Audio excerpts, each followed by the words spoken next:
자, 성령 열매가 뭐예요? 그러니까 이중 사랑 계명을 지켜서 하나님을 사랑하고 이웃을 사랑하여 얻는 열매들. 그 어떻게 이중 사랑 계명을 할 수 있어? 성령의 깨우쳐 주심, 인도하심, 힘 주심 아니면 어떻게 해? 그러니까 성령 받고 성령에 따른 사는 삶의 진정한 징표. 볼륨을 좀 높일 수 있을까요? 칭의의 징표들, 성화의 징표들이 똑같아요. 성령의 역사에 대한 샤머니즘적 이해와 대적, 성령 역사에 대한 신비주의적 미신화하는 성령 역사를 빙자하여 도리어 괜찮습니까? 불의하고 예, 좋습니다. 삶을 조장하는 풍조를 낳는 경향이 있어요. 이게 그래서 이 산상순 끝에 마태복음 7장에 뭐라 그래요? 예수께서 경고하죠. 네? 성령의 영감을 빙자해서 주의 이름으로 선지자 노릇도 하고 뭐 귀신도 쫓고 병자도 고치다는데 근데 악행을 저질러. 그래서 뭐라고? 나무를 보고 열매를 보고 나무를 하는데 그런 악행이 열매 맺는 놈들 예수님이 뭐라고 그래요? 내가 너희를 도무지 모른다고 쫓아내버린다고. 그 거짓 선지자들. 요새 말로 하면 성경의 거짓 선지자는 요새 말로 하면 이단자들이란 말이지. 이단자들. 자, 마지막 강의. 성화를 위한 바울의 윤리적 가르침. 또는 성화, 여기서 성화는 내가 전통적인 언어 썼어. 거기다가 다시 써요. 성화 가로하고 의인으로 살기. 그러니까 칭의와 성화가 이게 동의어야. 그냥 용도에 따라 변경하는 그림만 다른 거지. 동의어야. 그러니까 의인으로 살기. 칭의의 현재적 칭의를 위한 성화하고 가로하고 현재적 칭의를 위한 그러든지 여러분들 바울의 윤리적 가르침.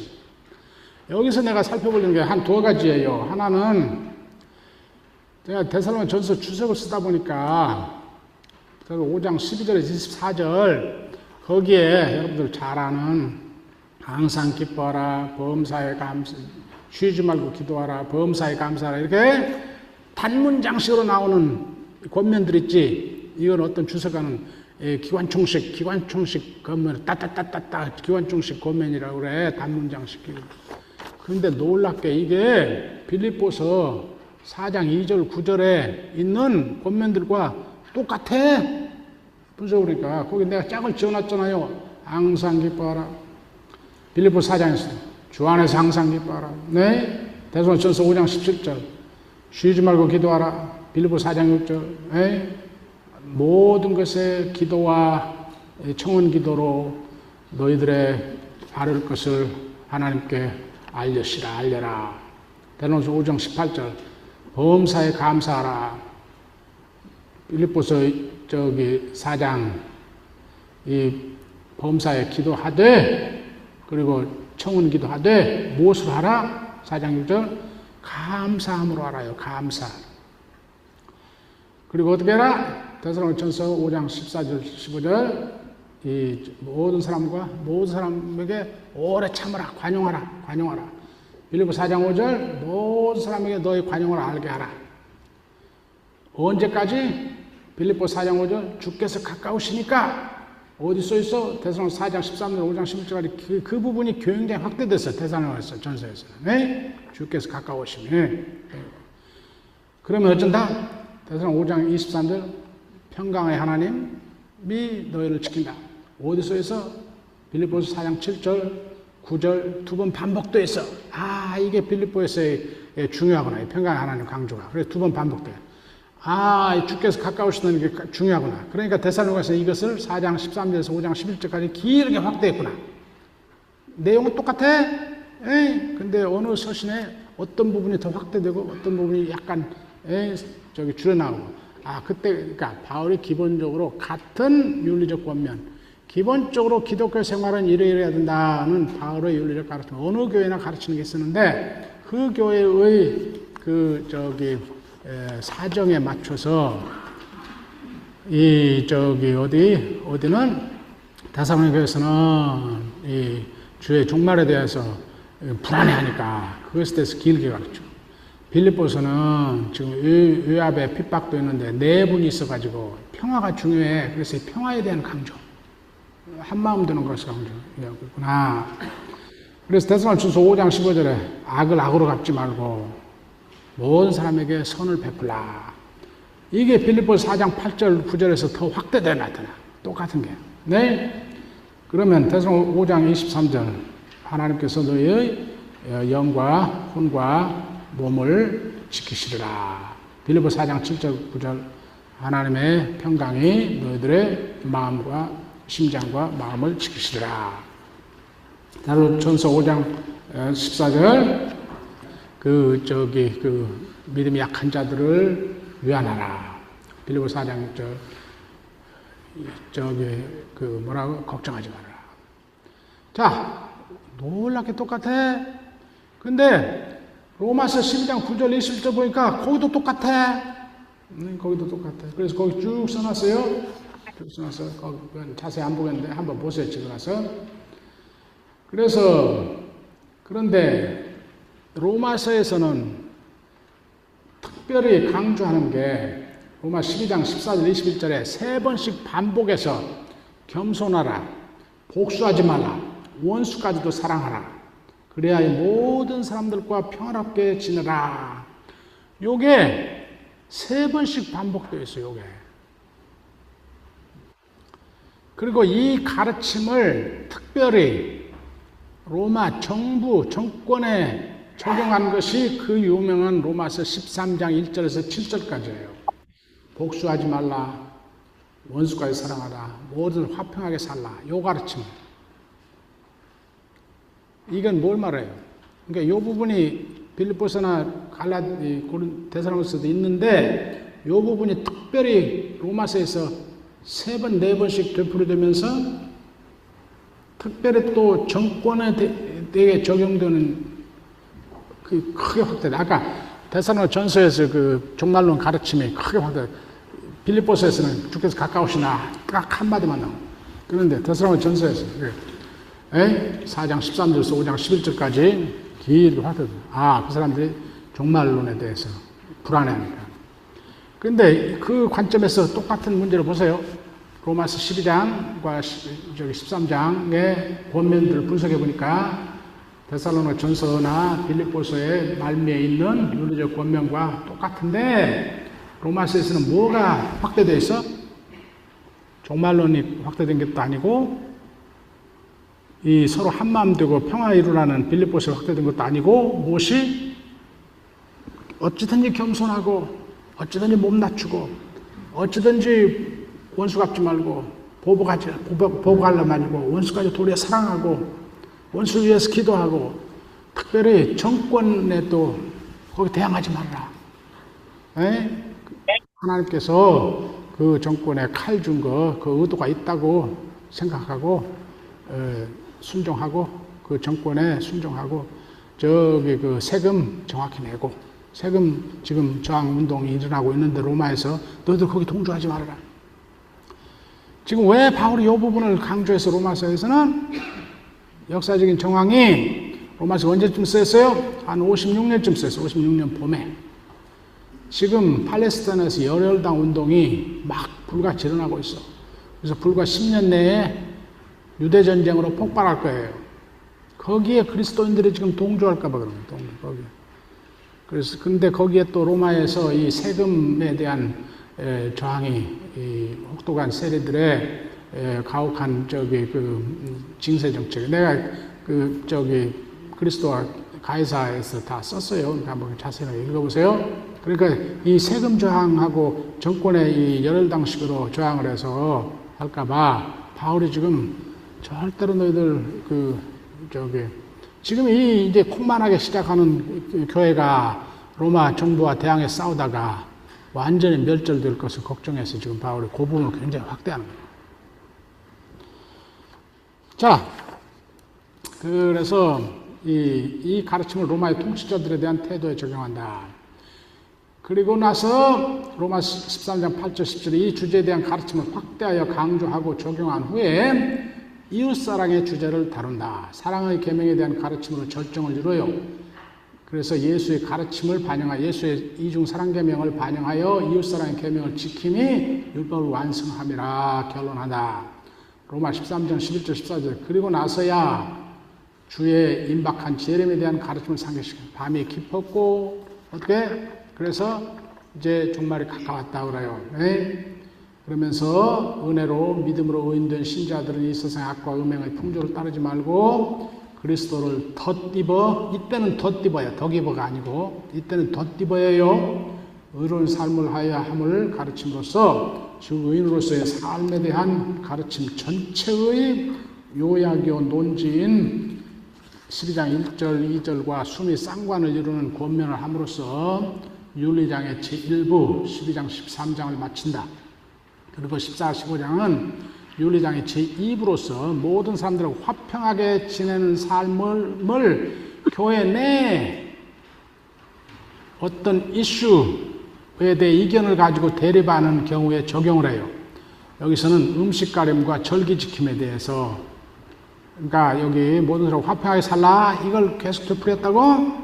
근데 앞에 13장에서는 누구에게 적용해서? 정권 잡은 자들에게 대한 적용해서. 근데 이제 14장, 15장에서는 교회 내 음식, 어떤 음식, 고기를 먹어도 되냐 안 먹냐, 그리고 어떤 절기를 지켜야 되냐 안 되냐, 그거 가지고 대립하는 약한 자들과 강한 자들, 너희들이 서로 화평하게 살려면 어떻게 해야 되냐, 서로 양보하고 서로 입장을 배려하고 이렇게 해야 된다. 거기에 적용을 해요.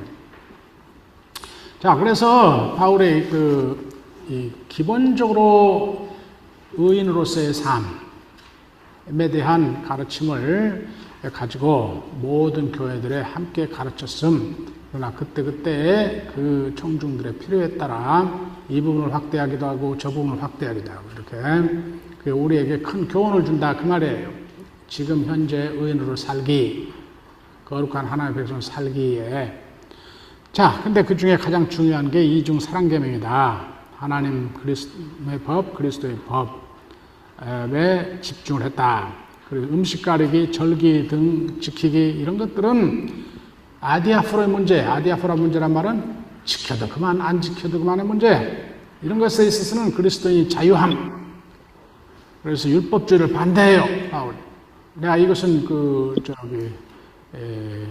어느 책에 자세히 써놨어. 고린도 전서 주석 그 부록에 자세히 써놨으니까, 고린도 전서 주석에도 썼고 그 부록에도 자세히 써놨으니까 그거 보세요. 그러나 예수가 만몬 우상숭배에 경계했죠. 바울은 이방 신들 우상숭배와 음행경계, 하나님 사랑에 반대만 해요. 당시 이방 세계의 현실을 반영해서 그래요. 그래서 이방 신들 우상숭배, 음행경계. 예수께서 복수금지, 원수사랑을 강조했지. 산상수훈에서 또는 누가복음 평지설교에서 바울이 이 부분을 거의 인용을 해. 거의 인용이란 말은 그러니까 문구 그대로 인용 않고, 그러나 거의 문구대로 인용을 해요. 문구대로. 예수님의 이 마태복음 5장 38절 48절을 로마서 12장 14절 21절에 거의 다 인용을 해요. 고린도전서 4장 11절 22절에도 마찬가지. 바울의 산상수훈을 잘 알았어. 다시 말해 산상수훈을 잘한 게 아니라 산상수훈은 바울보다 훨씬 늦게 모아져서 쓴 건데, 산상수훈에 모아진 예수님의 가르침을 잘 알았어요. 그래서 이 로마서 12장 14절 21절과 고린도전서 4장 11절 22절에 잘 썼어요. 우리가 바울의 칭의론은 어떻게 이해해야 된다고? 예수님의 하나님 나라의 복음의 관점에서 이해해야 된다고. 그게 우리 오늘 어제 오늘 강의의 큰 논지지, 큰 논지. 그래야 칭의론이 구원파식 칭의론으로 전락하지 않고 올바로 이해된다고. 기억나십니까? 칭의가 뭐예요? 주권의 전이라, 주권의 사단 나라에서 하나님 나라로 옮겨지. 네? 바울이 불투만식으로 겨우 율법 안 지키고 은혜로만 구원받는다는 것에, 그것으로만 하나님의 나라의 복음과 일치하는 복음 가르친 거예요? 그게 아니고 보다 더 구조적으로 똑같은 거. 그걸 어제부터 계속 보여준 거지.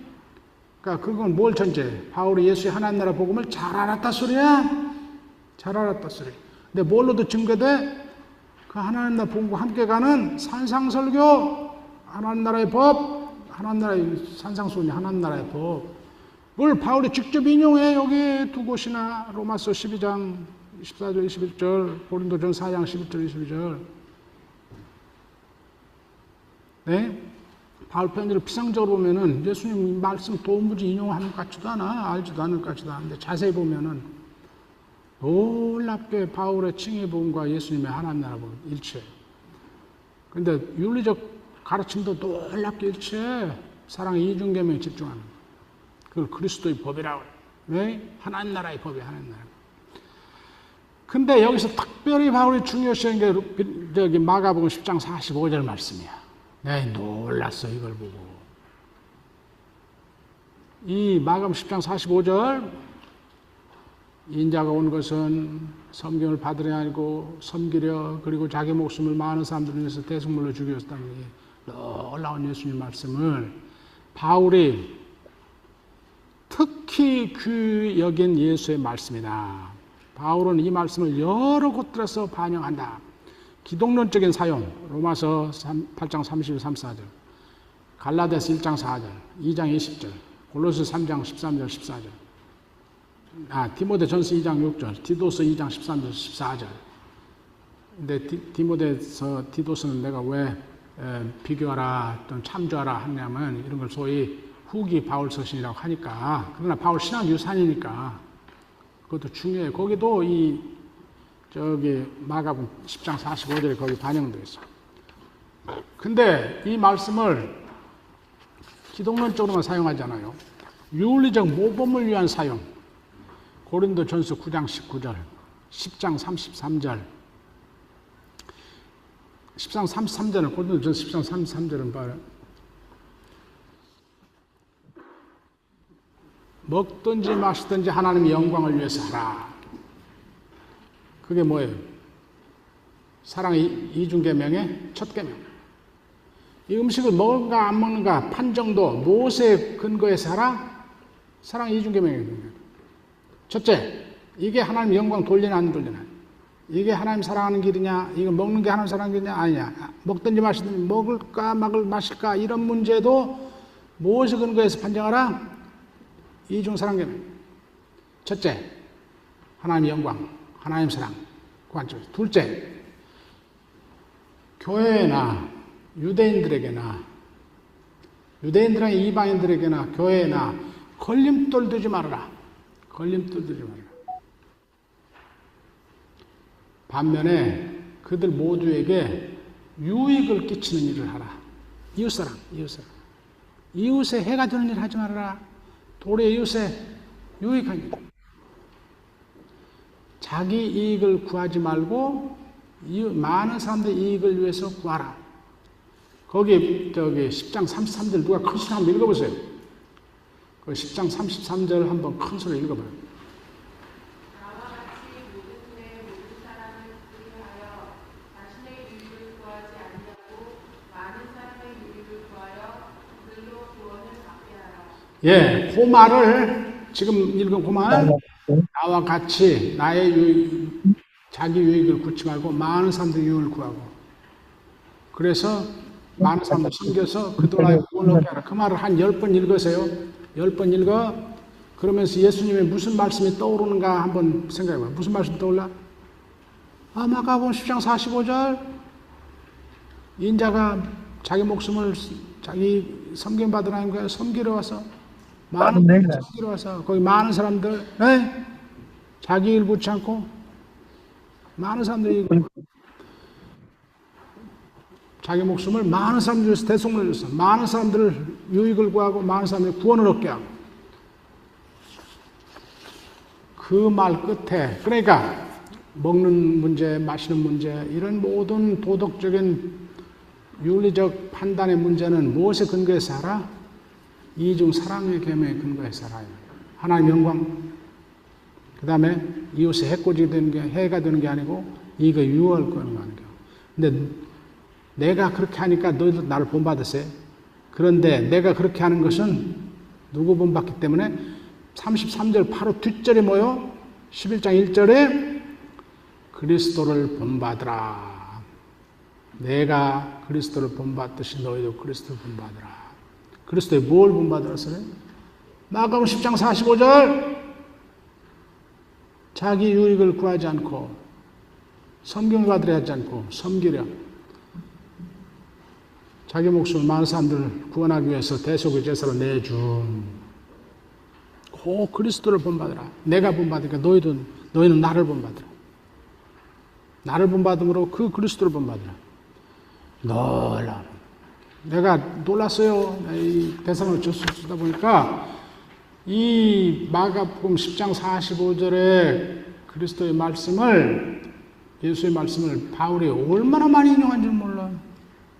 근데 기독론적으로만 쓰는 게 아니고 윤리적 모범으로도 데살로니가서 2장 6절에서 9절까지도 마찬가지. 거기 자세히 보면요, 자기가 사도로서 권위를 주장할 수도 있고 너희들이 나를 섬기도록 할 수 있으나 내가 그러지 않았다.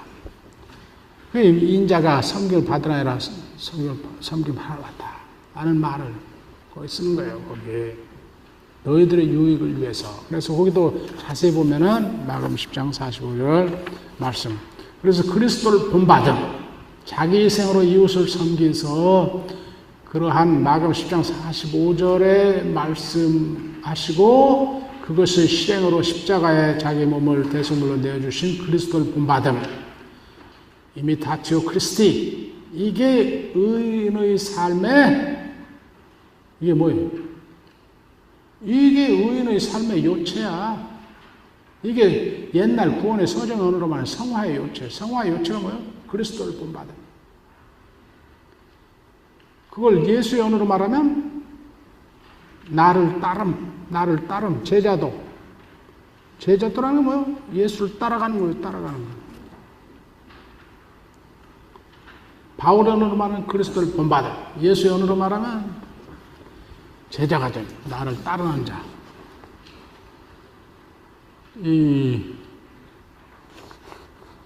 여러분들 보네프의 유명한 책자 중에 하나가 제자도 있지. 그 책의 독일어 제목이 뭔지 압니까? 나하폴게. 제자도란 말인데 뒤따라감 그 말이에요, 문자적으로. 폴겐 따라간단 말이에요. 뒤에서 뒤따라감. 그게 제자들. 나를 따라. 자기를 부인하고 자기 십자가로 나를 따라. 어떻게 한다고요? 이웃을 섬김으로 이 마가복음 10장 40절. 자, 그리고 또 하나. 그래서 그러니까 예수의 산상수훈 말씀을 바울이 굉장히 중요시해서 산상수훈, 그러니까 정확히 말합시다. 마태복음이나 누가복음은 바울보다 한 세대 후에 쓰여졌어요, 쓰여지기는. 그러니까 산상수훈을 바울이 중요했다 하면 이 오해가 생길 수 있어. 산상수훈에 모아진 하나님 예수의 말씀 가르침들을 바울이 굉장히 중시했다는 거예요. 특히 이웃사랑, 보복하지 않고 원수까지 사랑하는, 굉장히 중시했다는 것. 그 하나님 나라의 법을 중시했다는 것. 사랑의 이중계명에 집중했다는 것. 하나님 나라의 법, 그걸 그리스도의 법이라고까지 말하면서, 네. 그 다음에 마가복음 10장 45절 말씀을 기독론적으로만 중시한 게 아니고 윤리적 모범으로 중시했다는 것. 이 이미타티오 크리스티, 그리스도를 본받음의 중요성. 그건 곧 제자도의 언어다. 예수의 제자도의 언어. 바울의 시를 바울 스스로는 제자가 아니었지만, 육신의 예수는 제자는 아니었지만 그 가르침과 정신을 실현하고. 마지막으로 하나 더. 마가복음 8장 38절, 누가복음 12장 8절 9절, 10장 32절 33절 말씀의 중요성. 이건 무슨 말이냐면요, 지금 여기서 나를 우리말 번역하면 시인하는 자는 그렇게 됐을 거예요. 나를 고백하는 자는 인자가 하늘의 천사들과 함께 올 때 그를 시인하겠고 그를 하나님의 백성으로 인정하겠고 나를 부인하는 자는 그때 부인되리라는 말씀이에요. 이게 종말론적인 탈리오의 법의 적용이라고 그래. 눈에는 눈, 이에는 이의 탈리오의 적정호응. 근데 여기 중요한 게 최후의 심판의 근거가 이거요. 최후의 심판의 근거. 예수를 하나님 통치의 대행자로 지금 인정하고 고백하고 순종하는 자는 최후의 심판 때에 인자가 그를 하나님의 백성으로 인정하고 중보하고 변호할 것이고 예수를 지금 하나님의 통치의 대행자, 그걸 다른 기독론적인 칭호로 말하면 하나님의 아들로 즉 주로 인정하지 않고 부인하는 자는 그도 그때의 최후의 심판 때에 인자, 그때 올 재림할 인자에 의해서 부인되리라. 네? 이 말씀이 이렇게나 많이 반영이 되어 있어요. 여기 빌립보서 1장 19절 20절, 로마서 1장 16절 8장 34절, 고린도전서 1장 6절 8절, 데살로니가전서 1장 5절 6절, 3장 12절 13절, 그런데 디모데후서 2장 12절 13절, 거기 하나씩 좀 보십시다. 빌립보서 1장 19절 20절에 바울이 뭐라고 해요? 자기가 지금 생사를 판가름할 어쩌면은 사형 선고로 끝날 이 황제 앞에서 가이사 앞에서 재판을 앞두고 삶과 죽음의 갈림길에서 고민을 하고 있어요. 그래서 사는 것이 더 유익한지 죽는 것이 더 유익한지, 그래서 개인적으로는 뭐라고 그래요? 사는 것이 내게 더 유익이라. 그러나 교회를 생각할 때 내가 좀 더 살아야겠다. 너희들을 위해서 내가 좀 더 살아야 할 필요가 있다.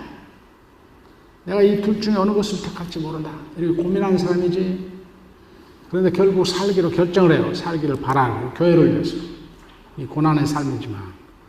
그래서 너희들의 기도와, 거의 번역이 잘못된지도 몰라. 너희들의 기도와 그 기도에 응답하는 성령의 도우심으로 그 재판정에서 내가 담대히, 전에도 그랬지만 항상 그랬지만 지금도 담대히 그리스도의 이름을 크게 하리라. 그리스도의 이름을 위대하게 하리라. 그리스도에 대해서 담대히 증거하겠다 그 말이에요. 그래서 그러므로 해서 이 재판이 너희들의 기도와 성령의 도움으로 내가 그리스도를 담대히 증거함으로 이 재판이 나의 구원으로 결말질 것을, 이때 구원이란 말은 나의 무죄 석방이란 말이에요. 나의 무죄 석방으로 결말질 것을 내가 확신한다 그 말이에요. 재판장 앞에서 그리스도를 부인하지 않고 담대히 고백함으로써 그 그리스도 영 성령에 힘입어 어쩐다고요? 너희가 나를 고백하면 인자가 어쩐다고? 너희를 인정하겠고, 그 보응을 관계를 지금 말하는 거예요. 그래서 그리스도 영 성령의 도움으로 이 재판에서 무죄 선언될 것을 나의 구원으로 판결될 것을 내가 확실히 한다. 로마서 1장 16절과 8장 34절의 그 짝이야. 내가 복음을 부끄러워하지 않는다. 그 말은, 여기 부끄러워하지 않는다는 말은 고백한다는 말에 반대말이에요. 여기 누가복음에 그런 형태로 나지. 누구든지 나를 고백하는 자는 인자가 그를 고백하겠고, 나를 부끄러워하는 자는 인자도 그를 부끄러워하리라. 부끄러워한다는 무슨 말? 고백한단 말의 반대말이에요. 그러니까 여기 로마서 1장 10절 내가 복음을 부끄러워하지 않는단 말은 내가 이 복음을 고백한다 그 말이에요. 고백한다. 왜? 이 복음 모든 믿는 자들에게 구원을 줄 힘이니까. 그러니까 어떻게 해요? 8장 34절에 그 그리스도가 하나님 아들이 그런 사람에게는 최후 심판 앞에서 하나님 앞에서 변호한다. 변호한. 요 짝도 지금 여기 예수의 이 인자 말씀을 반영하는 거예요. 고린도전서 1장 6절 8절도 마찬가지예요. 그리스도의 증거가 너희들 가운데서 견고하게 받아들여졌으므로, 확실히 받아들여졌으므로, 그래서 너희가 그리스도를 고백하게 되었으므로, 어쩐다? 그리스도가 너를 하나님 심판대 앞에서 견고하게 서게 하리라. 그게 짱이야, 짱. 지금 우리가 그리스도를 고백하면 그가 우리를 하나님의 심판대 앞에서 변호해서 그 앞에 서게 한다. 짱이야. 데살로니가 5장 6절과 3장 13절도 짝이야. 너희가 고난 가운데서 성령이 주는 기쁨으로 복음을 받았으니 3장 13절 그리스도 주께서 어쩐다? 너희들을 하나님 심판대 앞에서 성화에 있어 책망할 것이 없는 자들로 굳건히 세우리라. 네? 이렇게 자 여기 지금 이 마가복음 8장 38절, 누가복음 12장 8절 9절, 마태복음 10장 30, 33절 인자의 말씀의 중요성. 중요한 것은 지금 우리가 그리스도를 아까 로마서 10장 9절의 그 세례의 말씀, 예수를 시인한 자는 지금 예수가 주이시다 고백하는 자. 그 고백으로 우리가 예수의 주권으로 전이된다고, 하나님 아들의 주권으로 전이돼요. 그걸 다시 말하면 칭의 되는 거예요. 칭의 되는 거. 그런 사람은 예수의 이름을 부끄러워하지 않고 그의 이름을 불어요. 예수가 주이시다 고백하고 이름을 부르는 자. 그래서 그 주권에 의지하고 순종을 하는 자.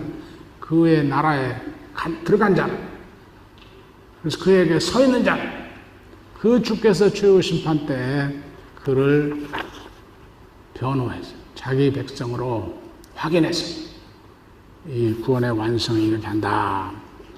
최후 심판에서 하나님 아들 주 예수 그리스도 변호를 받기 위해서 지금 여기서 신실한 제자들의 삶을 살 것을 요구해. 예수를 주로 고백하고 그 주에 의지하고 순종할 것을 요구한다.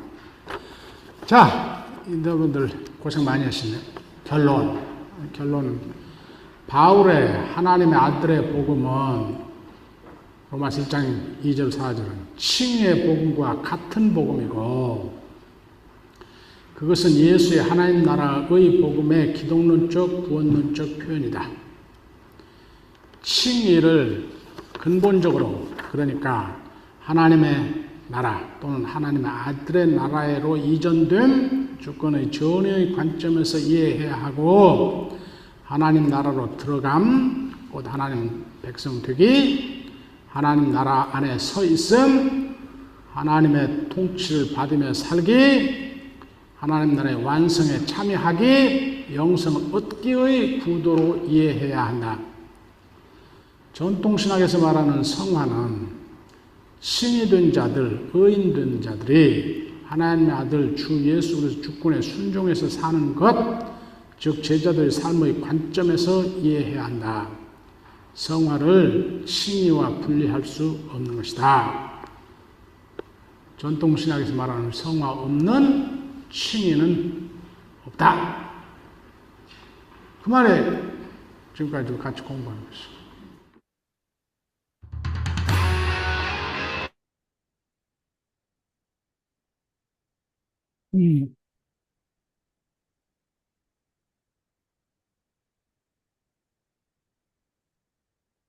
이게 어디에서 또 없애야 되나?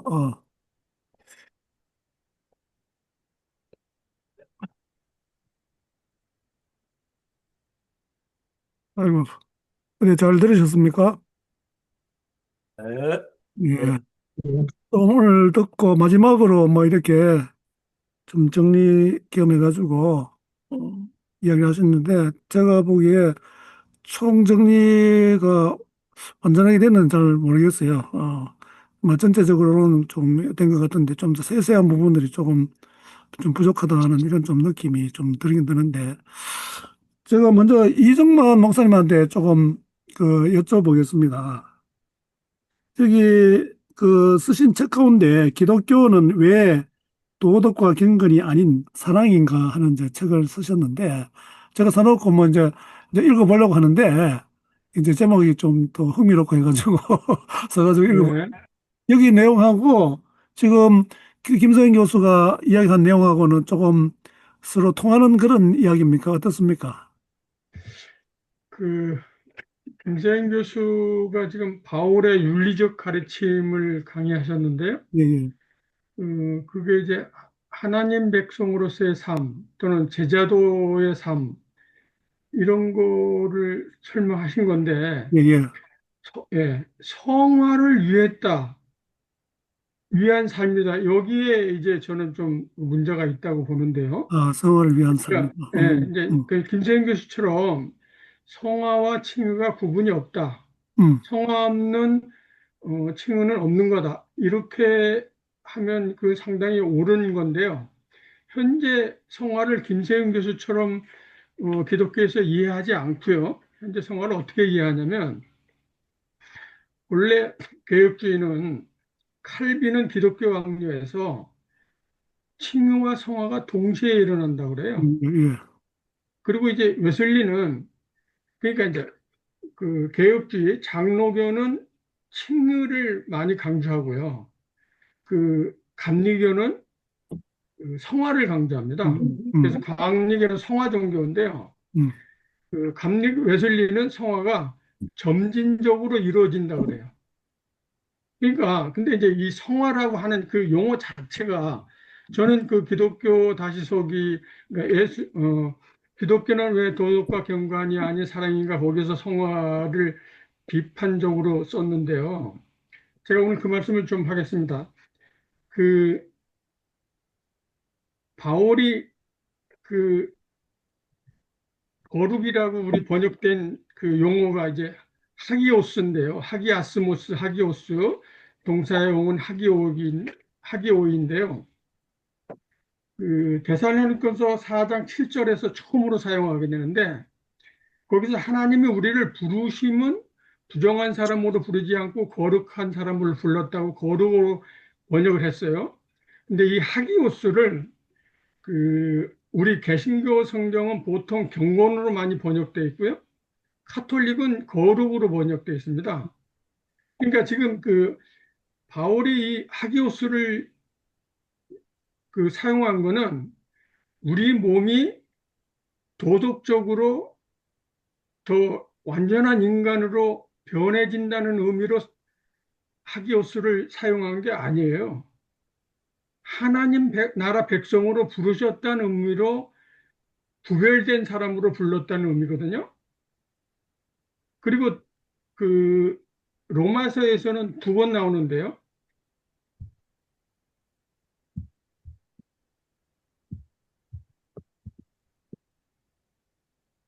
잠깐만요. 로마서에서는 2번 나오는데요. 그 6장 19절하고 22절 나옵니다. 그 6장 19절에서 이제 거룩이라는 단어가 나오는데요. 거기에 이제 하기 아스모스가 나오는데요. 하기 아스몬이죠. 19절은. 그리고 22절이 하기 아스모스인데요. 거룩으로 번역돼요. 근데 그 6장은 바울이 뭘 말하는 거냐면, 그 6장에 이제 죄에서의 해방인데요. 억압된 질서로부터 해방된 사람을 말하는 거예요. 바울이 그 6장에서 말하는 거가. 근데 여기서 이제 거룩으로 말해가지고 우리가, 그러니까 성화를 지금 전통적으로 세상과 분리된 사람으로 이해하거든요. 경건으로요. 그러니까 경건이라는 용어가, 여러분 경건이라는 단어를 국어사전을 찾아보면 세상의 세속과 분리된 사람을 말해요. 그러니까 쉽게 말해서 술, 담배 안 먹고 뭐 이런 거예요. 그러니까 이렇게 그 하기오스를 이해하면 안 됩니다. 이건 어디서 온 거냐면 이건 헬라 철학에서 온 거예요. 이게 교리거든요. 헬라 철학은 내가 완전한 인간이 돼서 신에게 가는 거예요. 기독교는 우리가 자는 대로 신이 우리에게 오는 거잖아요. 그래서 헬라 철학은 내 안에 신성한 물것을 발견하는 거거든요. 내가 그 어떤 신성한 사람이 되는 거, 완전한 인간이 되는 거예요. 이게 기독교로 들어온 거가 이게 성화가 된 겁니다. 그러니까 하기오스하고 그 대비되는 히브리어가 카도시인데요. 카도시는 그 하나님의 그 거룩을 사용할 때 쓰여지는 용어고요. 사람에게도 쓰여요. 그 나시린이 그 카도시로 불려지거든요. 그러니까 우리가 하나님 나라 백성으로 구별되었다라고 했을 때의 그 하기오스지, 내가 어떤 그 도덕적으로 완전한 인간이 되었다는 의미는 없어요. 그러니까 이게 자, 그 로마서 6장 19절과 22절을 슈바이처는 뭐라고 하냐면요. 이게 성화된 사람이 아니라 슈바이처는 신비적으로 말해서 그리스도 안에 그리스도와 연합된 사람을 말하는 거고요. 불투만은 뭐라고 하냐면 내가 실존으로 하나님의 복음을 받은 사람으로서의 변화된 사람이에요. 그러니까 바울의 그 변화는 그 고린도 후서 5장 17절 이하에 그 새로운 피조미래라고 하는 거가 화해하는 직분을 맡은 사람이지 내가 어떤 사람이 된 게 아니에요. 그러니까 제가 지난 시간에 제가 말씀드렸지만 내가 어떤 특별한 사람이라고 세상에 나가면 세상이 나를 불쾌하게 대하는 겁니다. 내가 세상에 보다는 나는 타락하지 않은, 나는 성별된 사람이다, 이런 인식을 가지는 게 그리스도인이 아니에요. 이게 대단히 오해한 건데요. 그러니까 성화라는 그 용어 자체가 16세기에 만들어진 그 교리예요. 제가 교리라는 글을, 그 교리가 무엇인가 글을 올렸는데요. 그런 의미로 저는 이 성화라는 표현이 좋지 않다. 그러면 그 이야기 중에 이제 질문을 좀 드리자면 지금 그 김소연 교수가 이야기하는 그 칭의와 성화의 개념, 요거는 제가 볼 때 같은 개념으로 지금 쓰고 있잖아요. 계속해서 주장하는 게 아마 그거 같아요. 그래서 칭의와 성화라고 하는 그 책에도 결론이 이제 결국 이제 같은 뜻으로 쓰고 있는 것으로 이제 그런 결론을 내고 아까 이제 깔뱅이 이야기한 것도 결국 이제 그런 의미로 이제 다 이제 설명을 한 것 같은데 그러면 이 목사님은 거기에 그런 그 견해에 대해서 동의를 하면서 성화라고 하는 그러니까 그러니까 개념 자체가 좀 이게 다르다. 뭐 이렇게 이야기하시는 것 같은데. 그렇습니다. 아, 지금 그래요? 지난번에 송 교수님이 칭의를 구원으로 우리가 영원 구원으로 이렇게 받아들인 거가 문제라고 말씀하신 거에 굉장히 크게 공감하는데요. 그러니까 칭의나 성화를 그렇게 교리적으로 받으면 이게 문제가 걸리는 겁니다. 그러니까 칭의도 우리가 하나님 나라 백성으로 부름받은 걸로 이렇게 선택된 걸로 바울의 의도는 그렇거든요. 우리가 성서를 이해할 때 그 문서가 쓰여진 역사적 정황이 뭐냐, 저자의 의도가 뭐냐를 반드시 밝히고 그 다음에 해석을 해야 돼요. 그러니까 그 16세기에 성화로 해석한 건 16세기에 옳은 거고요. 오늘날 우리가 성화라는 용어를 사용하는 거 이게 적절하지 않습니다. 제 생각입니다. 예, 일단 뭐 그 정도로 듣고요. 나중에 이제 총체적으로는 우리 송 교수가 좀 이렇게 이제 설명해 주면 좋겠고요. 우리 김종일 선생은 오늘도 강의를 들으면서 평소에 생각하던 거하고 좀 이렇게 새롭게 뭐 이제 인사이트를 얻은 거라든지 아니면은 좀 내하고 좀 이렇게 생각이 다르다든지 뭐 이런 부분들이 예. 뭐 있는지. 그러니까, 전체적으로 김 교수님께서 이 칭의와 성화를, 같은 개념으로, 그렇게 이해하신 것은 저는 전적으로 공감을 해요. 근데 이거를 조금 더 저는 이제 이해하기 쉽게 제 나름대로는 어떻게 생각을 하냐면은, 우리가 이제 그 칭의를 의화라고 하는 개념으로도 이해를 한단 말이에요. 근데, 어, 그 성화를 제가 만든 용어예요, 이거. 그냥 칭성, 예, 거룩하다 하심, 지금 예, 의롭다 하심처럼 거룩하다 하심. 이게 바울 사신 같은 데도 여기 보면은 사도행전에도 그렇고 믿어 거룩하게 되었다. 예, 믿어 의롭게 되었다는 말도 하지만은 믿어 거룩하게 되었다는 말도 쓰고 있기 때문에 결국 다 같이 곰곰이 생각해 보면 우리가 거룩하다고 이렇게 칭함을 받은 것이나 그래서 거룩하게 되는 것이나 의롭다고 칭함을 받은 것이나 의롭다고 되는 것이나 결국은 다 같은 개념이다. 이게 이런 표현 해보면 어떨까요? 좀 구분은 되지만 뭐 구별된다 되진 않는다. 혹은 뭐 다른 것은 아니다. 어느 정도는 이제 구분되는 개념이긴 해요. 그러나 결국에는 뭐라고 지난번에 송재영 교수님 그러잖아요. 리얼리티에 있어서는 같은 것이다. 그런 식으로 저는 이해를 해요. 그리고 결국은 칭의가 됐던 칭성이 됐던 이미와 아직이다. 예수 그리스도를 우리가 회개하고 죄사함을 받고 믿음으로써 칭의가 되었다면, 칭성이 되었다면, 그거는 이미의 사건이라고 본다면 아직이다. 그래서 결국 그게 완성을 향해서 가는 점진적인 과정 가운데 있다.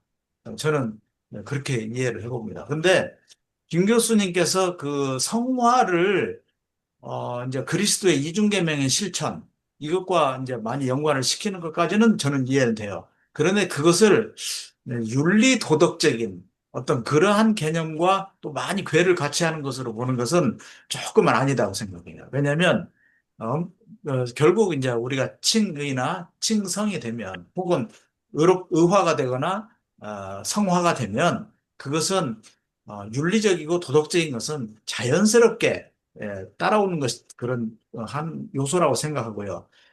더 높은 차원의 어떤 그 구별됨, 하나님 백성됨, 혹은 제자됨 하는 것이 성서가 요구하는 그것이 아닌가 그렇게 생각이 듭니다.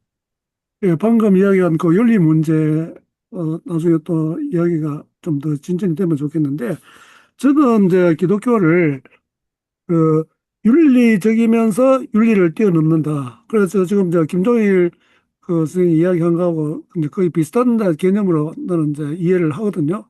그러니까 윤리적이어야 나는 된다고 봅니다. 그런데 그게 윤리로 끝나면 안 되고, 그러니까 윤리를 뛰어넘는 윤리가 목표가 아니라는 예, 거예요. 예. 그런 걸 이제 그런까지 나가야 되는데, 그러니까 원수를 사랑하라고 하는 거는 이거는 윤리 차원이 아니잖아요. 윤리 차원이 아니고 윤리를 뛰어넘는 거기 때문에 그런데 우리가 세상에서 이야기하는 어떤 윤리적인 어떤 그런 차원을 우리가 이제 무시하고 이게 윤리를 뛰어넘는 거기 때문에 그런 거는 뭐 별로 신경 쓸 거 없다. 이렇게 이해하면은 조금 곤란하지 않을까. 그래서 계속해서 신경 쓸 거 없다는 차원은 아니겠죠. 그냥 어 그보다 더 높은 차원의 아니 그러니까 사는데 그 우리가 보통 이야기하는 그런 윤리 차원은 별로 이제 중요시하지 않는 이제 그러면 이런 안 되죠. 그래 안 되는데 이제 그렇게 될 수 있는 이제 가능성도 없잖아 있겠다 하는 이제 이런 좀 이제 생각은 좀 들긴 들어요. 나중에 우리 또 좀 더 이야기를 좀 하고요. 오늘 그 박준섭 거기 변호사님은 오늘 그저 처음 들어오셔가지고 좀 들으시고 어떠셨는지 좀.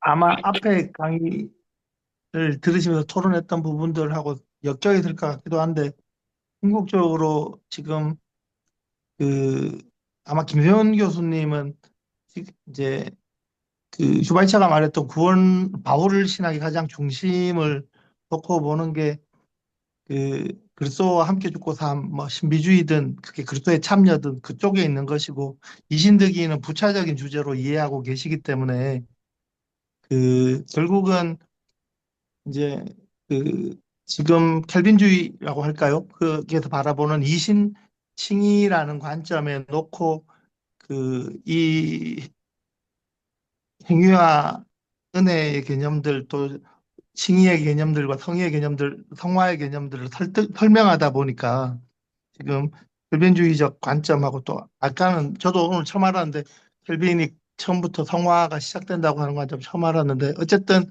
현대에 있어서 가르침과 약간 모순되어 보이고 그것이 지금 여러 신학자들한테서 비판을 받는 요소인 것 같기는 합니다.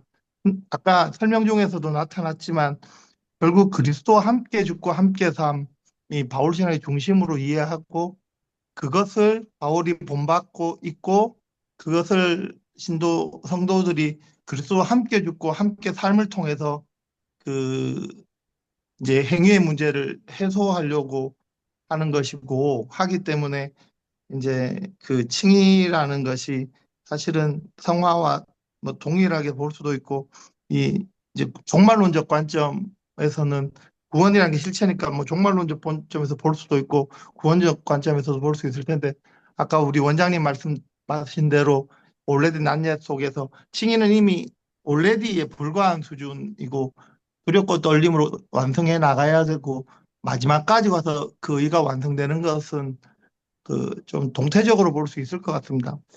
저는 그 김성 교수님의 이 관점이 결국은 바울 신학의 그리스도와 함께 죽고 함께 산다는 것을 중심 주제로 이해하고 그리스도인들이 그와 연합하는 그리스도와 함께 죽는 고난받아서 죽는 삶, 그리스도와 연합하는 삶이 하나의 어떤 행위고 어떤 실천의 과정으로 드러내고 그 본받는 것은 아까 데살로니가 전서 주석 고린도서였나요? 또 로마서 인용을 하시면서 누누이 그리스도를 본받아 하는 것들을 그 행위의 윤리로 강조하는 것은 그리스도 함께 죽고 함께 삶의 관점에서 그것을 풀어내고 있기 때문이라고 이해하고 있습니다. 예. 예, 감사합니다. 우리 이재열 선생님은 조금 어떤 뭐 여러 가지 뭐 이야기 뭐 하고 싶은 거 얘기하시면 됩니다. 마이크 켜시고.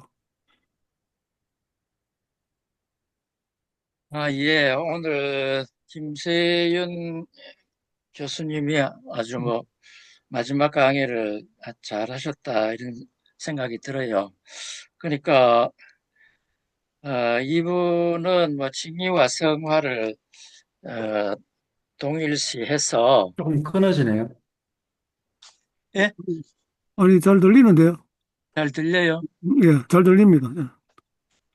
아마 누가 그러셨나? 박 변호사님 그러셨어요? 아닙니다. 제가 그랬는데 다른 분들은 잘 들리시나요? 예, 잘 들립니다. 예, 예. 우선 제가 끊어졌네요. 그래, 좀 이야기하세요. 예, 예. 그래서 결국은 오늘 얘기는 칭의와 성화가 동의어라고 하지만은 주로 김태윤 교수가 표현한 바로는 성화라는 얘기를 많이 했거든요. 결국은 칭의와 성화를 같다고 하면서도 이 오늘 얘기가 도덕적으로 우리가 변화돼 가는 과정을 설명할 때는 성화라는 표현을 더 많이 하는 이제 그런 점에서 에, 뭐 굳이 이걸 같다고 뭐 얘기를 해도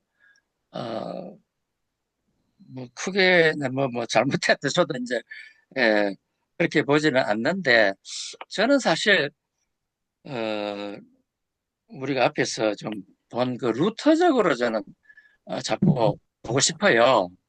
그러니까 루터가 올바르게 칭의를 받은 사람은 반드시 성화의 길로 들어서게 돼 있고 어, 그런 열매를 맺게 돼 있다. 칭의가 잘못되어 있는 사람은 그런 열매도 없다. 그러니까 열매가 없는 사람은 내가 칭의 단계를 제대로 밟았는지를 반드시 점검을 해야 된다. 이제 이렇게 보는 거랑 굳이 뭐 칭의와 성화를 같은 걸로 봐서 에, 뭐 그렇게 보겠다면은 저도 그걸 굳이 반대할 생각은 없지만 꼭 그래야만 한다는 그런 이제 설득은 아직 안 되고 있어요. 근데 이제 제가 이제 최근에 후배가 이제 어떤 진팩인가만 하는 호주 선교사가 이 1891년에 이제 한국에 왔더라고요. 여성 그 선교사인데 이분이 정말 막 이 어디 불황과 같은 그런 청년을 참 변화시켜 가지고 완전히 그냥 복음의 사도로 변신을 해 가지고 그 이제 한 말이죠. 한 말에 조선조 말에 이제 그 전국을 돌아다니면서 복음을 전하는 사람으로 바뀌게 했더라고요. 근데 이 사람이 참 아무것도 정말 뭘 아는 것도 없는 이 사람이 어떻게 그렇게 변화가 돼가지고 저런 삶을 볼 수 있었는가를 보니까 결국은 자신의 깊은 그런 죄성과 이거를 용서하는 그리스도의 사랑을 계속 깊이 깨닫고 나니까 완전히 이건 이제 헷가닥 해가지고 뭐 성화를 해야 된다 이런 것도 필요도 없어요. 그냥 성화가 그냥 일어나는 이제 그런 거를 볼 수가 있었거든요. 실제 어떤 그 활동해 가지고. 그래서 우리가 뭐 굳이 여기서 칭의와 성화가 같다 다르다기보다도 이런 얘기가 꼭 돼야 되는지는 모르겠어요. 그러나 이미 루터와 칼빈이 얘기한 것만 해도 성화의 절대적인 필요성을 이미 얘기를 했고 성화가 없이는 칭의는 무효가 되는 그런 걸 이미 얘기를 했기 때문에 뭐 이래 보고 싶은 분은 봐도 좋겠지만 뭐 그러나 칼빈을 제대로만 이해해도 별 문제가 없지 않는가 그렇게 생각이 들었습니다. 알겠습니다. 참고로 루터는 성화를 이야기하지 않았고요. 제가 루터의 여러 책을 봤는데 성화라는 그 단어는 못 봤고 루터 학자 알트하우저도 그렇게 말합니다. 루터가 성화를 말하지 않았다. 이제 열매라는 말은 많이 예, 했거든요. 예. 예, 열매. 이게 그 열매라는 성화라는 게 결국은, 용어를 예, 그러니까 성화라는 용어가 예. 그 거룩한 사람, 그러니까 도덕적으로 그 훌륭한 사람으로 내가 변화된다 이런 의미가 있기 때문에 이게 좀 문제가 있다고 저는 생각을 합니다. 그런데 제가 이제 루터의 로마서 주석을 이제 앞부분부터 조금 봤는데, 이분의 얘기는 그거예요. 그, 칭의를 받은 사람은 다른 사람을 섬기고 싶어서 못 산다는 거예요, 이게. 칭의를 받은 사람은. 막 그냥 섬기고자 하는 마음이, 이, 그냥 샘솟듯이 솟아난다. 이런 표현을 했더라고요.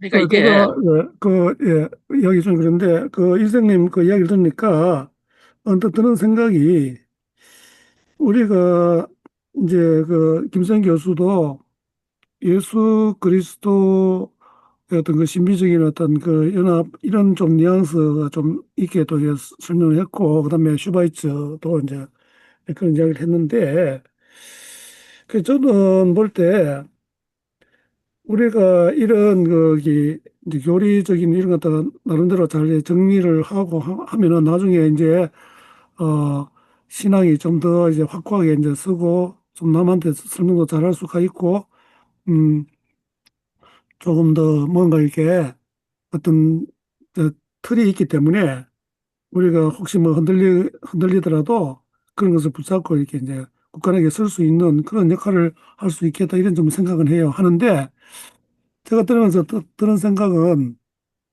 그러면 어떤 사람은 진짜 은혜 받고 진짜 완전히 변하는 그런 사람이 있고 어떤 사람은 좀 이게 뭐 진짜 이 사람이 예수를 믿나 안 믿나 뭐 이렇게 의문스러운 이제 이런 경우도 있고 하는데 제가 지금 딱 드는 생각은 우리가 처음 예수님을 만날 때 그 만남의 그게 강도라 해야 되겠나 그 표현을 좀 정확하게 못하겠는데 어떤 예수님을 만나느냐 뭐 예수님의 뭐 다양한 어떤 그런 설명할 수 있는 부분이 있고 어떤 그 측면이 뭐 있겠지만은 결국은 이제 예수님의 사랑, 하나님의 어떤 사랑 이걸 깊이 깨닫고 그다음에 내가 진짜 죽을 수밖에 없는 죄인이라고 하는 건 이 엄청난 어떤 그런 회개 이런 속에서 그 사람의 그 삶의 질이 그 뒤에 많이 달라지지 않겠나. 그러면서 제가 딱 떠오르는 생각이 거기 인도의 그 선다싱 있죠. 선다싱의 경우가 그런 대표적인 경우 아닌가. 그래서 저는 뭐 읽은 지 오래되는데 거기 보면은 뭐 그 예수님 만나가 경험한 거라든지 그다음에 사역이라든지 이런 거 보면 제가 대단한 어떤 그런 일을 한 이런 걸 제가 오래전에 이제 읽은 이제 기억이 나는데 지금 들으면서 그거 좀 생각이 나거든요. 그래서 이게 조금 이제 그런 부분이 약한 사람은 이게 이제 좀 이제 화닥다리 할 수 있겠죠.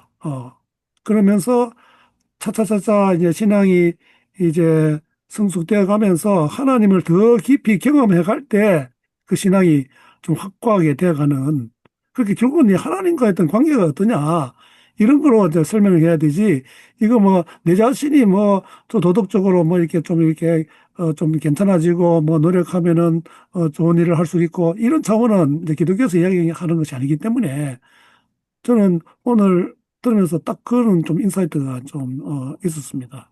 우리 이경영 선생님 조금 또 이야기해 주시고.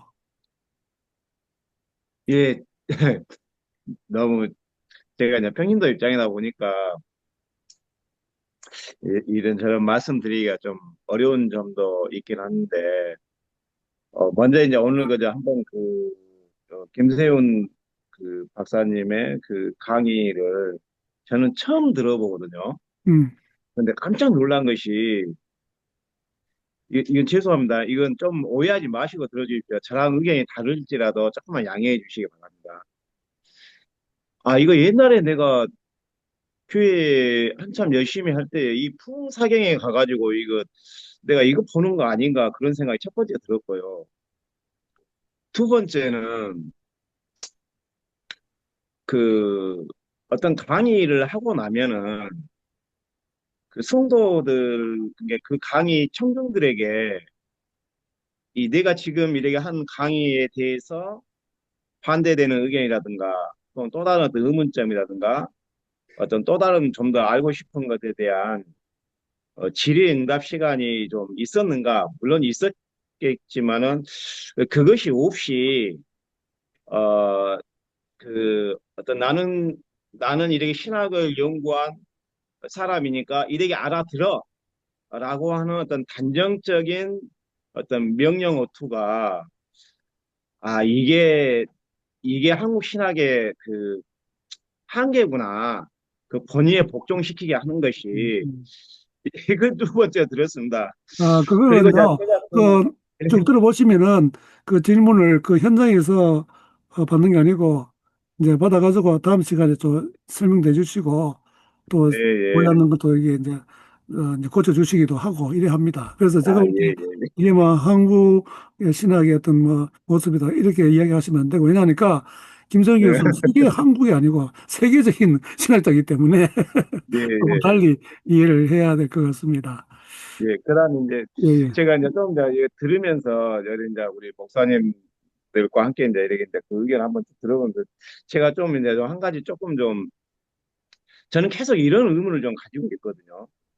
어떤 의문이냐면은 제가 이제 그 이정환 목사님의 이제 그 노마스 읽기라고 하는 그 책을 지금 이제 거의 다 읽어가면서도 좀 이제 가지고 있는 의문이고 이제 이게 또 아직까지 이제 그 답은 아직 이제 못 찾고 있는 건데 좀 더 이제 진행이 되다 보면 좀 답을 찾을 수 있겠죠. 오늘도 이제 마찬가지인데 성화라고 하는 것에 있어서 칭의가 되어지면은 성화가 되어진다. 그러면서 약간 이제 우리 저기 그 이재율 그 박사님께서 이제 말씀하신 것처럼 아까 그 어떤 어 그 예를 드시면서 어 예수님을 만나고 나서 이제 칭의를 완전히 받은 사람은 그 열매를 맺게 되고 이제 섬김을 이렇게 하게 된다라고 이제 표현을 해 주셨어요. 근데 제가 이제 지금도 늘 생각하는 것이 뭐냐면은 그 하나님의 일이라고 하는 것이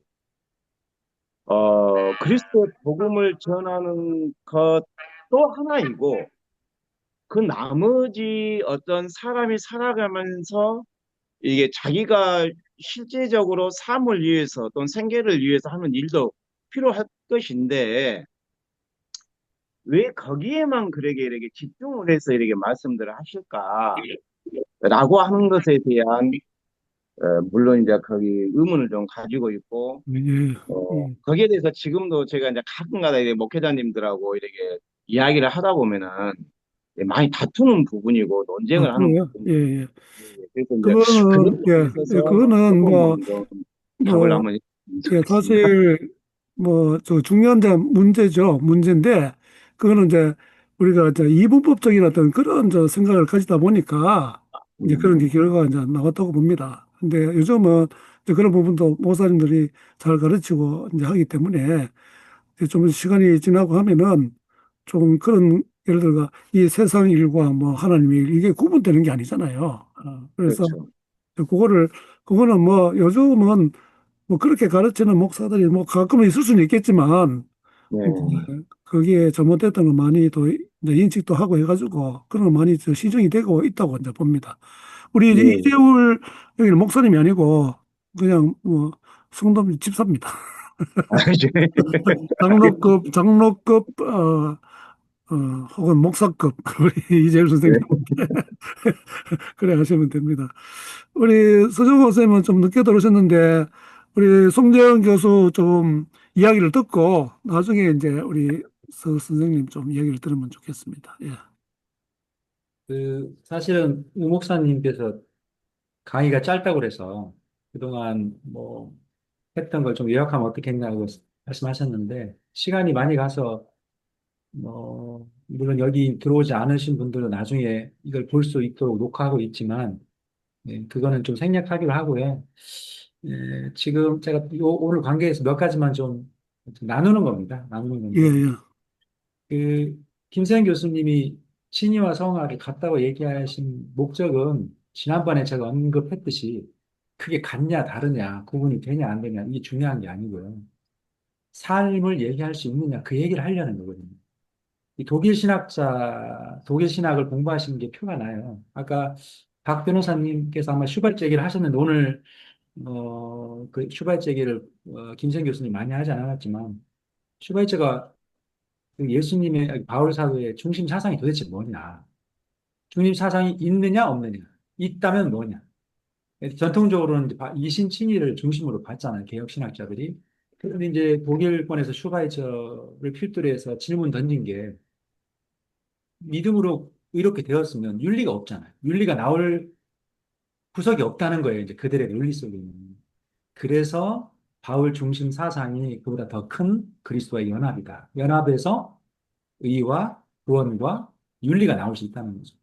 그걸 다른 말로 표현한 게 우리 김세현 교수님의 표현이거든요. 그러니까 친이와 사실 성화가 그리스도와 하나 된 가운데 사실은 같은 개념이다라는 얘기를 하는 거예요. 저는 전적으로 동의해요. 그런데 김세현 교수님의 친이와 성화 이제 종합적인 좀 논평을 해달라고 해서 제가 책을 좀 보고 이렇게 글을 보니까 제가 생각했던 것보다 좀 더 강하게 전통신학에 대해서 비판을 하시더라고요, 김세현 교수님이. 전 음. 그것도 이해를 합니다. 왜냐하면 전통신학이 소위 칼빈주의자들이라고 얘기하는 자칭 칼빈주의자들에 의해서 이신칭의에서 윤리를 제거함으로 친의와 성화를 사실적으로 교리적으로 분리를 시켜버렸어요. 그러니까 교리화 시켜버리고 교조화 시켜버리고 실제로 칭의와 선리를 성화를 구분함으로 삶 속에서도 떼버렸거든요. 그래서 김생 교수님이 기존의 루터 이후에 개신교 신학에서는 정통주의에서는 특히 칼빈주의 예정론을 강조하는 신학에서는 윤리가 나올 수 없다 이렇게 얘기하시는데 이거는 김세현 교수님이 세계적인 신학자임에도 불구하고 칼빈주의를 저는 오해했다고 봐요. 저는 개혁신학과 칼빈주의를 무조건 옹호하려고 하려는 의도가 없어요. 그러나 제가 이해한 바로서의 칼빈의 주장은 지금 김세현 교수님이 말씀하신 것과 전적으로 동일합니다. 제가 나중에 우리 단톡방이 있던데 제가 거기 제가 한동안 며칠 동안 좀 뭐 여러 가지 개인 사정도 있고 건강상의 문제로 제가 거의 잘 들어가지 못했는데요. 거기다가 제가 글을 하나 그 칼빈의 가르침에서의 언약, 은혜 언약이라는 소위 말하는 은혜 언약에 대한 칼빈의 생각을 적은 안토니 후쿠마의 글이에요. 칼빈 피어로지컬 저널에 실었던 글인데 거기에 보면 하나님의 주권과 인간의 책임에 대한 부분에 그 하나님의 그 일방적인 언약의 체결과 인간의 쌍방적인 언약의 성취에 대해서 얘기합니다.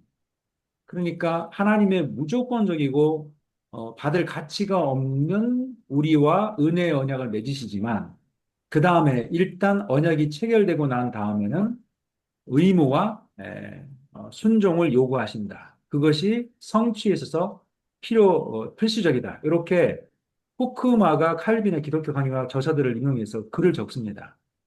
뿐만 아니고 그때 이제 좀 문제 지적되고 있지만 노만 셰퍼드도 사실 오해가 되고 있거든요. 이런 사람들의 글들이 사실은 개혁신학을 호도하고 개혁신학을 변질시켰다고 말하지만 김세현 교수님이 저는 개혁신학을 정확히 말하고 있다고 생각하고요. 이 언약신학자들, 노만 셰퍼드 같은 사람들도 개혁신학의 전수자라고 생각을 해요. 다만 제가 보기에는 제 의견입니다만 현대의 칼빈주의 개혁주의자들, 보수 정통신학이라고 하는 자들이 실제로 칼빈의 언약신학을 이해하지 못하므로 언약과 선택을 같은 개념으로 섞어버립니다. 그러니까 다르게 말하면 칭의와 성화를 현대신학은 나누었는데 전통신학은 오히려 언약과 선택을 섞어버리므로 양극단에 서 있는 거예요. 그런데 사실은 칭의와 성화는 같은 개념이고 언약과 선택은 다른 개념입니다. 그러니까 이게 이제 바뀌어져 있어요. 그래서 한마디로 얘기하면 칼빈의 언약신학에서는 하나님의 주권과 책임, 즉 예정과 칭의와 성화를 다 말할 수 있습니다. 그래서 칭의와 성화가 같다 다르다라는 개념보다는 칼빈의 견해를 수용하면서 언약신학을 얘기할 때 이 두 가지를 구분하면서도 분리하지 않고 얘기할 수 있어요. 그렇게 해야 되고. 근데 그게 안 되는 게 좀 아쉽고요. 요건 제가 이제 개혁신학에 대해서 얘기했고, 요 한 가지만 저는 성경학자로서 한마디만 짧게 얘기를 해보면요. 우리가 지금 계속해서 그 의화, 칭화, 칭의, 칭화, 칭의, 의롭게 되느냐, 의화되느냐, 성화 또는 거룩하다고 되느냐 이런 얘기를 많이 하는데요. 제가 신약학자로서 얘기를 한번 여쭤보겠습니다. 우리가 새하늘과 새 땅이라고 하잖아요.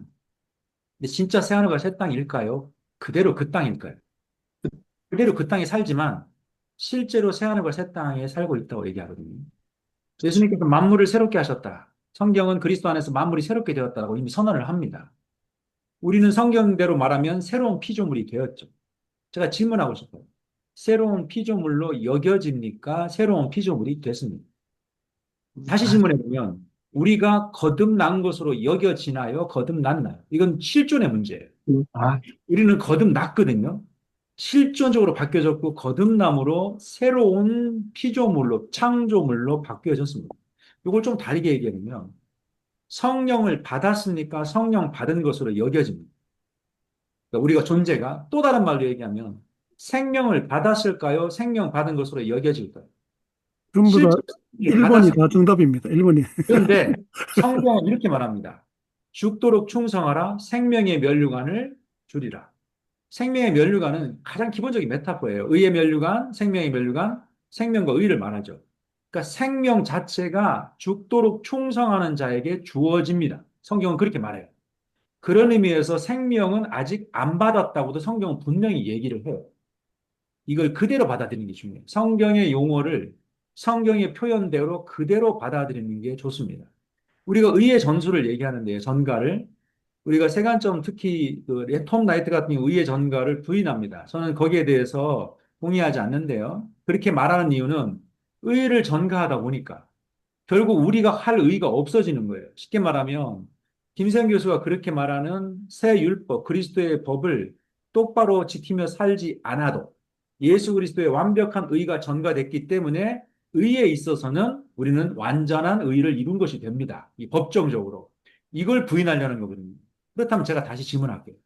의를 전가받았을 때 의라는 것을 이렇게 하나의 물화시켜서 손으로 받나요? 이게 아니거든요. 의가 이렇게 있는 게 아니고 의라는 것이 우리의 위로, 머리로, 내장으로, 뇌로, 심장으로, 팔로 받는 게 아니고 우리 전체의 전인적인 존재로 받는 거거든요. 이걸 어떻게 받느냐? 심장 이식하듯이 우리 폐 속에, 심장 속에 이식 받아서 받는 게 아니라, 손으로 받는 게 아니라 우리가 우리의 전인격적인 우리의 전 존재전적으로 의를 받아서 우리의 몸이 그렇게 그리스도의 의와 하나 되는 거예요. 이거 제가 설명하기는 어려워요. 그러나 이것을 말한다면 의를 전가한다거나 선물로 받는다거나 의롭지 않는데 의롭다고 여겨지거나 칭해지는 것만이 아니고 그리스도와 하나됨으로 의롭게 되는 것도 성경적으로 가능해요. 성경은 실제로 다양한 표현들을 합니다. 물론 이거를 여러 가지로 설명하고 토론하려면 끝도 없는 대화들과 시간이 필요해요. 다만 성경이 말하고 있는 표현을 있는 대로 받아들이는 자세를 갖는 것이 중요하다고 생각하고요. 저는 그렇다고 해서 의롭게 된다고 해서 뭐 소위 말하는 의의 주입, 우리가 내가 예수를 믿을 때 완전히 의롭게 변화된다, 뭐 의인이 되었다, 윤리적으로 도덕적으로 이걸 말하려는 건 아니에요. 다만 우리가 교조적으로 교리적으로 생각하는 것이 성경적인 표현과 차이가 있다는 걸 인정하고 우리가 무슨 막 공산당 때려잡듯이 김세현 교수를 또는 김세현 교수가 개혁신학을 또 비난하는 것처럼 할 게 아니고 분명히 저는 열린 마음으로 보면 이 두 가지를 성경 안에서 개혁신학적인 시각을 가지고 유지한 채로 김세현 교수의 이야기를 할 수 있다고 봅니다. 저는 둘 다 오해를 받고 있다고 봐요. 개혁신학과 김세현 교수 모두가 다. 이 정도로 저는 얘기하고요. 그 저도 한마디 더 붙여도 예, 되겠습니까? 예, 이야기하세요. 예. 그 이제 제가 얘기하고 있기로 켈빈주의가 된 다음에 결국 하나의 그 예정론과 칭의론 사이에서의 갈등이 그 이제 결국은 행위의 문제에 있어서 삶의 체계로 드러난 것 같습니다. 아브라함 카이퍼에서 긍정적으로 삶의 체계로서의 기독교처럼, 근데 그 켈빈주의자들이 만들어 놓은 그 칭의받은 사람들의 삶의 질서는 그 이제 주일을 성수하고 아침에 뭐 우리들은 그러죠. 큐티하고 직업 생활에서 성실하게 살고 또 이제 그 청교도적인 그 삶을 사는 형태로 다 드러난 것 같습니다. 지금 현대에 있어서 켈빈주의 신학의 실천론에 문제가 있는 것은 이 윤리가 문제가 된 것은 그 켈빈주의에서 만들어 놓은 특히 근대의 사회 질서나 청교도 질서, 자본주의 질서와 연결되어져 있어서 아주 조화롭게 되어진 그 삶의 체계가 사실은 하나의 어떤 지금에 와서는 형식화된 논리로 드러나거나 또 낡은 것처럼 시대의 상황에 안 맞는 것이 돼서 더 이상 실천되지 않거나 하는 모순들이 드러나고 있고, 이것이 젊은 저희 같은 뭐 그리스도인들에게 좀 경직되거나 낡은 것으로 보이는 것이고, 그리스도와 함께 죽고 함께 삶을 통해서 약간 독일적인 뭐 전통인 것 같긴 합니다만 그 조금 그 좀 더 추상화되어 있긴 하나 그리스도를 본받아서 어떤 실천하는 어떤 구체적인 삶 속에서의 실천 방식이 더 뭐 켈빈주의에서 말하는 아주 경직된 삶의 체계의 엄격함으로 드러나진 않지만, 이것이 어떤 그리스도에 참여하고 성령과 또 소통하면서 더 성숙한 모습으로 어떤 삶의 방식이 드러날 수 있는 건 아닌가, 이런 생각은 조금 하고 있습니다. 예, 지금, 여기다 예, 잘 전달되는지 모르겠습니다. 예, 지금 그 이야기를 들으니까 딱 드는 생각이 우리가 이제 삼위일체를 믿는데 이 성령의 거기 역사가 우리 삶에 있어서 너무너무 중요한데 그걸 우리가 지금 잊고 있든지 관과하고 있는 것은 아닌가 하는 이런 좀 생각이 언뜻 들어요. 어.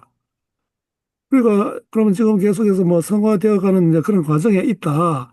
이제 그걸 갖다가 우리 이정원 목사님은 조금 이제 다른 각도에서 뭐 말씀을 하셨는데 그렇게 되어 가는데 내 힘으로 되는 게 아니라 성령의 어떤 감동과 역사로 말미암아 이제 그렇게 이제 되어 가고 궁극적으로 이제 의롭다 인정받고 구원받는 이제 이런 그 과정에 있다고 하면 우리가 거기 성령의 어떤 사역의 중요성 이거를 좀 더 심도 있게 그, 그 구원론, 징의론 이런 데 조금 접목을 시켜가지고 좀 이해할 수 있으면 좋겠다. 이런 좀 생각은 들어요.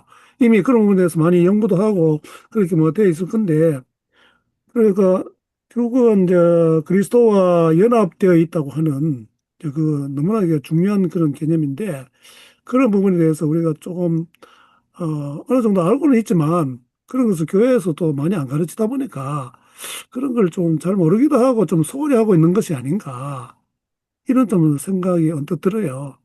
그래서 다음에 우리 송 교수님이 세 번 연달아서 다음 주에는 이제 한번 이제 오프하고 이제 2, 3, 4주를 해가지고 송 교수가 이제 학위받은 어떤 그런 내용 뭐 율법하고 연관해가지고 또 오늘 이야기 다 못했지만은 또 질문도 하고 이야기할 수 있는 뭐 그런 시간이 있을 거니까 뭐 오늘로 뭐 모든 것을 다 이렇게 결정하고 뭐 이렇게 할 수 있는 또 그런 주제도 아니고요.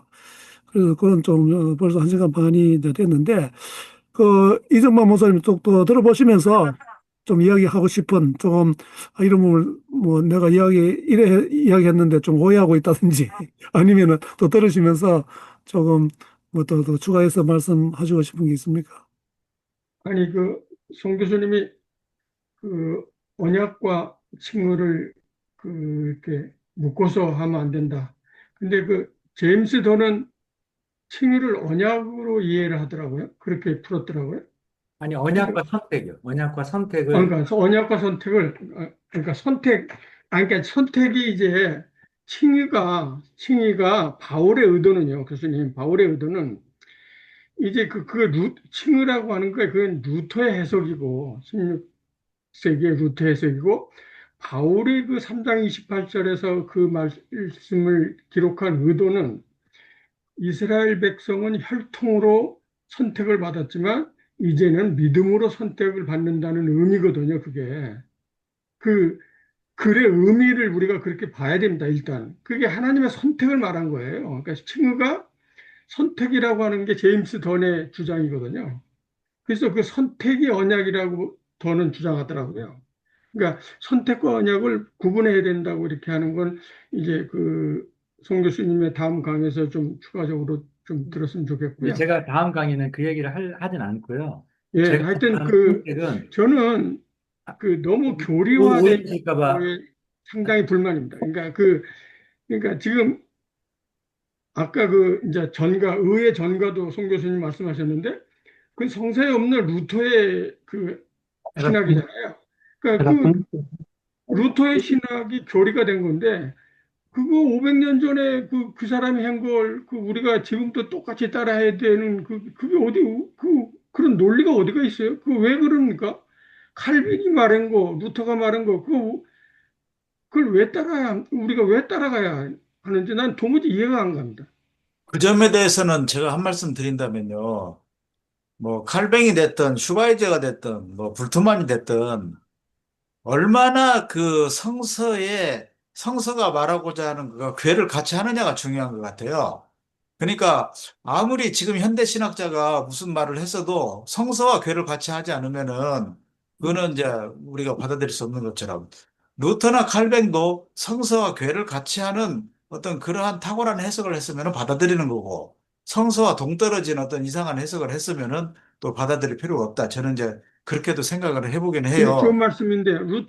루터나 칼빈의 시대는 성서 해석학이라는 자체가 없어서 이건 김구수 선생이 늘 하는 말이지만 우리보다 루터가 성서를 모릅니다. 칼뱅이나 그 루터가 점은 우리보다 저도 성서를 공감합니다.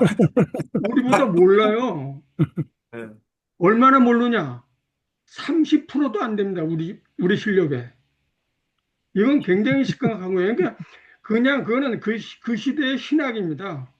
그러니까 지금 아까 말한 칭의가 그리스도의 연합이라고 하는 것도 슈바이처가 주장한 거고 이피 샌더스가 주장하는 거고 그런 거잖아요. 그러니까 그전에는 그런 게 없었던 거를 지금 현대 신학자들이 새롭게 해석하는 게 오히려 더 낫다고 저는 보는 겁니다. 예, 뭐 이야기 하려면 오늘 밤새도록 해도 뭐 끝이 안 날 그런 이제 주제이긴 합니다. 예. 그래서 다음에 우리 송 교수님이 이제 거기 율법 중심으로 해가지고 이제 강의를 이제 할 건데 뭐 우리가 또 이게 이제 김선 교수 이야기하는 거 이런 것도 같이 또 이야기도 나올 수가 있고 또 뭐 연관성도 분명히 뭐 있을 것 같으니까 그때 좀 더 시간을 두고 이제 이야기를 하면 좋을 것 같아요. 일단은 이제 세 강의에 파일, 대해서, 어, 제가 강의에 대해서 좀 선전을 좀 하려고요, 예, 다음에. 예, 예, 그 전에 신의와 선택에 대해서 선택은 지금 나를 하나님께서 부르셨다. 이런 의미의 선택이 아니라 작정을 얘기한 겁니다. 영원전의 작정의 의미에서 얘기한 거라서 오해하지 마시기 바라고요. 제가 다음부터 할 거는 조금 다릅니다. 좋다, 나쁘다를 떠나서 기존에 가지고 있던 생각들, 그동안 책에서 보셨던 거하고는 보기가 어려운 내용들을 제가 다루려고 그래요. 근본적인. 그래서 그것이 옳다, 다르다를 떠나서 제 생각이니까 이렇게도 생각해 볼 수 있겠다. 또 이런 각도도 있겠다 생각하신다면 열린 마음으로 좀 넓게 생각하고 들어오시면 감사하겠고요. 그 비판거리나 이런 것들은 많이 있어요. 제가 받고자 하는 마음은 있지만 너무 이렇게 경직된 사고로 뭐 예를 들면 교리적이라든지 아니면 또 근본주의적이라든지 또는 또 전통 보수적인 신학을 고수한다거나 저도 상당히 전통 보수적인 그 편에 서 있지만요. 그래서 그런 걸 좀 잘 생각해 보시고 제가 현대 율법에 대해서 저는 어떤 사조나 주류 세관점 이런 게 아니고 성경에서 말하고 있는 율법에 대한 근본적인 바울이 말하고자 하는 말을 좀 제고하려고 그래요. 그래서 왜 문제가 되고 바울의 율법이 왜 구원이 줄 수 없는지, 바울이 뭐라고 말하는지, 율법과 관계된 기본적인 표현들, 예를 들면 지금 바울 신학에서 말하고 있는 율법의 특징은 율법이 인격으로 나타나요. 율법을 코드나 레귤레이션이 아니라 사람으로 취급합니다. 근데 지금 현대 율법 바울 신학은 율법을 사람으로 취급하지, 인격으로 취급하지 않고 법전으로 취급하는 경향이 있어요. 굉장히 그 중요한 차이가 있어요. 뭐 이런 거라든지 제가 그래서 기본적으로 율법의 기본적인 것들을 점검하고요. 그 다음에 구속사에서 율법이 가지고 있는 기능에 대해서 말하려고 그래요. 예를 들어서 우리가 지금 전통신학적으로 대부분 얘기하는 게 몽학 선생에 대한 기능이잖아요. 율법에 대한 기능은 전혀 바울신학에 나타나지 않는 기능입니다. 구속 역사에도 나타나지 않고. 그러니까 이런 잘못된 개념들이 머릿속에 자리 잡고 있으면서 바울신학의 틀을 이미 짜놓고 시작을 하는 거예요.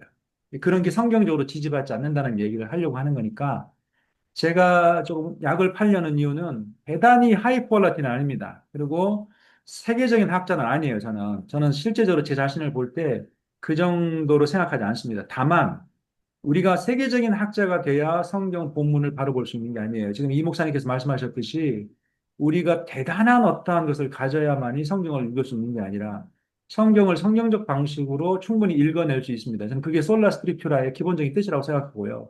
그 면을 좀 강조하려고 그러고 원래는 좀 더 하려고 했는데 저도 개인 사정이 있어서 3번 정도로 추격을 했는데 그건 제가 미끼적인 차원에서 더 공부할 수 있는 호기심 자극 정도 차원에서 하려고 하니까 가능하시면 좀 선점도 해주셔서 길게 하지 않을 거고요. 다만 정말로 우리가 지금 기존의 바울 신학이 문제가 있다라는 얘기를 좀 신학자로서 얘기를 해보려고 하니까 조금 흥미를 가지고 한번 기대하셨으면 좋겠다 싶은 생각이 듭니다. 예, 그러니까 강의 시간은 뭐 1시간 이상 뭐 이게 뭐 충분히 하시고, 나중에 우리는 뭐 잘 모르니까 뭐 토론 자체도 뭐 좀 미비할 수도 있고. 밑밥 고맙습니다. 예, 기대가 큽니다. 아닙니다. 그래서 제가 그 성교수 그 강의를 오래전에 들었거든요. 듣고는 제가 그랬어요. 그 김세인 교수한테 이야기해가지고 이걸 조금 좀 컨펌도 받고 이래가지고 조금 출판하고 이러면 참 좋겠다 이런 생각이 들었거든요. 뭐 그런 뭐 트라이를 뭐 안 했지 싶은데 그런 이제 세계적인 학자하고 또 그런 게 서로 이제 이야기가 좀 돼가지고 율법에 대한 새로운 이해 이거 참 그 중요하다고 이제 생각을 합니다. 그래서 이번에 이제 김성 교수 그 이제 강의 들으면서 처음부터 뭐 같이 조인했으면 좋겠는데 아무래도 좀 이제 송 교수 이야기가 좀 필요할 것 같아가지고 후반전에 이제 들어와서 그래도 도움을 많이 주어서 이제 고맙고요. 그래서 뭐 이왕 이제 버린 몸 또 계속해서 또 연달아 이제 강의를 들으면서 우리가 조금 더 깊은 성경 이해로 들어가면 좋겠다 이런 생각을 합니다. 오늘 뭐 시간이 많이 가서 우리 서정원 선생님 우리 누가 외에 몇몇 우리 한 번씩 또 들어오고 하셨는데 우리 뭐 계속해 들어오시면은 또 이야기할 기회가 있으시니까 오늘은 좀 인사만 하시고 어디에 계시는지 그래서 그것만 좀 이야기해 주시면 좋겠습니다. 저는 잘 모르고 또 이렇게 또 여러 가지 또 관심 가지고 또 기대해 주셔서 고맙고요. 여기 앞으로도 잘 참석할게요. 예. 원래 한번 저 전공이 뭐라 했죠? 가정학과 전문이고요. 가정의학. 예. 음, 알겠습니다. 예, 그러면 오늘 이것으로 이제 마치도록 하겠습니다. 예, 수고 많으셨습니다. 예, 감사합니다. 수고하셨어요. 감사합니다. 예. 감사합니다. 감사합니다.